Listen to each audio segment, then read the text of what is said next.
അമ്മേ, ഇന്ന് birthday shopping ആണോ? ആ ദർശന്റെ ബർത്ത്ഡേ ഷോപ്പിംഗ് ആണ്.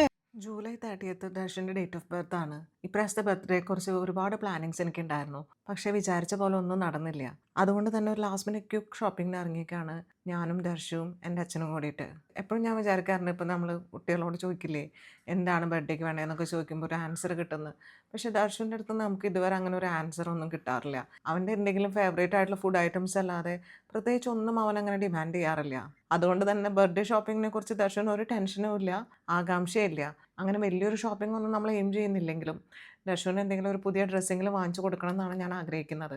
സോ ഞങ്ങൾ നേരെ സ്റ്റുഡിയോയിലോട്ടാണ് പോയത്. കുറച്ച് നാളുകളായിട്ട് അവനൊരു വൈറ്റ് പാൻസ് വാങ്ങിക്കണം എന്ന് വിചാരിക്കുകയാണ്. എന്തായാലും ഇപ്രാവശ്യം അത് സാധിച്ചു. പിന്നെ കുറച്ച് ടീഷർട്ട്സ് എല്ലാം ട്രയൽ ചെയ്തു. എന്തായാലും 2 ടീഷർട്ട് മേടിച്ചു. ഏതാണ് ഞങ്ങൾ വാങ്ങിച്ചിട്ടുണ്ടാവുക എന്നുള്ളത് ഒന്ന് ഗസ് ചെയ്തിട്ട് കമൻറ്റ് ചെയ്യൂ. അതിനുശേഷം ഞങ്ങൾ കേക്ക് മേടിക്കാനായിട്ട് പോയി. എന്തായാലും ഇപ്രാവശ്യം ഒരു മാംഗോ കേക്ക് തന്നെ ഇരിക്കട്ടെ എന്ന് വിചാരിച്ചു. അങ്ങനെ നമ്മുടെ very last minute birthday shopping കഴിഞ്ഞ് വീട്ടിലേക്ക് പോവാണ്.